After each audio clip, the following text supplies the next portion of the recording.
Mesdames, Mesdemoiselles, Messieurs, bonjour. Nous sommes le dimanche 10 mai, bienvenue dans l'hebdomadaire des marchés du FX. Nous allons nous intéresser aujourd'hui aux principaux événements financiers qui se sont déroulés, bien sûr, la semaine dernière et à leurs impacts sur les marchés d'échange et des matières premières.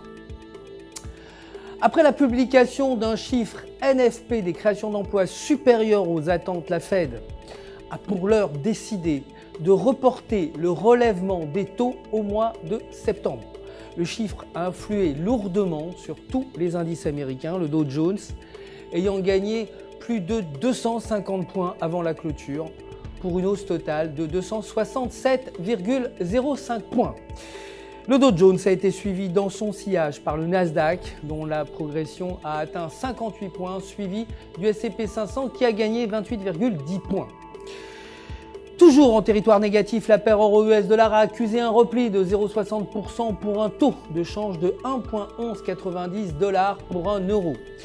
La livre sterling a en revanche gagné du terrain face au dollar en signant une progression de 1,38% pour atteindre 1,5455 $. La paire US$-Yen s'est également inscrite en hausse vendredi. La paire a enregistré un léger rebond de 0,22% pour atteindre un taux de change de 119,76 yens pour un dollar.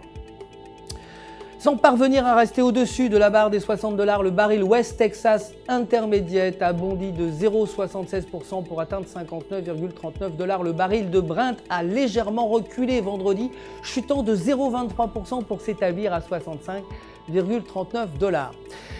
L'or s'est inscrit en hausse avant la clôture du marché, récupérant une partie du terrain perdu la semaine dernière. Le prix de l'once d'or COMEX a progressé de 0,57%. L'or comptant a gagné quant à lui 0,33% pour atteindre respectivement 1188,90 et 1188,39 $. C'est tout pour l'actualité des marchés de la semaine dernière. Je vous retrouve demain matin, bien sûr, pour l'actualité des marchés. D'ici là, restez en notre compagnie sur www.ufx.com pour tous vos besoins de trading. Vous le savez, un conseiller personnel est là pour répondre à toutes vos questions. Si vous en avez besoin, UFX joint à moi pour vous souhaiter une excellente semaine de trading.